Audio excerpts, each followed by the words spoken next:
بلتستان کے دلکش پہاڑوں کے درمیان بہتا دریائے سندھ نہ صرف قدرتی حسن کا شاہکار ہے بلکہ یہاں کے کچھ محنتی خاندانوں کے لیے روزگار کا ذریعہ بھی۔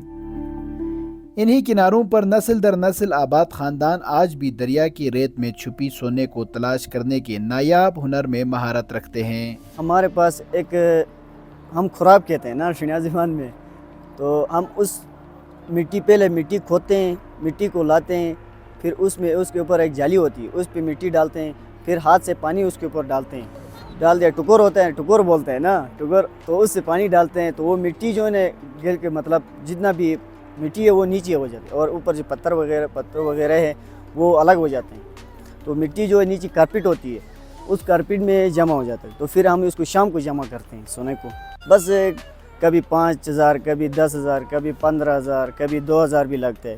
یہ ہمارا خاندان کے مطلب آل ٹو آل بس یہی کام کرتے ہیں۔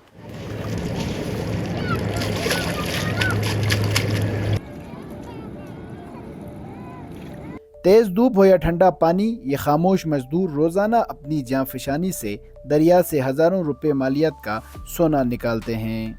صبح ہم تقریباً 6-7 بجے نکلتے ہیں، اس کے بعد 2-2:30 بجے چوڑی کرتے ہیں۔ بس یہ قسمت کا کھیل ہے، کبھی زیادہ بھی نکلتا ہے، کبھی کم بھی، کبھی داڑھی بھی لگتا ہے، کبھی نہیں لگتا۔ زیادہ سے زیادہ 10-12 ہزار، 15-20 تک نکلتے ہیں۔ ہم 2 سیزن کا کام کرتے ہیں، اور ایک سردی سے پہلے، ایک یہ گرمی کا پہلے شروع میں۔ مارکیٹ کے ہم یہ زرگر کہتے ہیں، سونے خریدتے ہیں اور وہ گوٹے بناتے ہیں، زیور وغیرہ بناتے ہیں، ان کو دیتے ہیں۔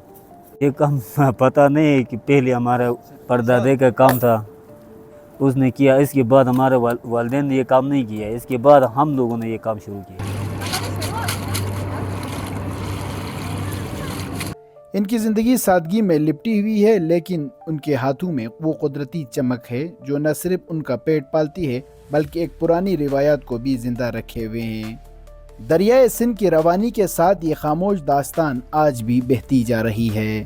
ہمارے وہ شناز زبان میں، یہ گلگتی زبان میں تو مرو کہتے ہیں، مرو یعنی شناز زبان میں ہم کھے کہتے ہیں۔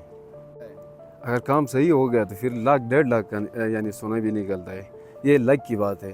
اور یعنی 10-12 ہزار کا یعنی آرام سے باندھا، یعنی 2-3 بندے یعنی کام یعنی ان کو آتا ہے۔ ہمارے پاس اصل میں چھلاس والوں کے پاس اتنا تعلیم و نظام نہیں، تعلیم نہیں کرتے ہیں۔ ہمارے یعنی صرف ہمارے خاندان والے یعنی تعلیم نہیں کرتے ہیں۔ آپ نے کام کا جو پوچھا، کام اس کام کے علاوہ اور کام میں فائدہ ہی نہیں۔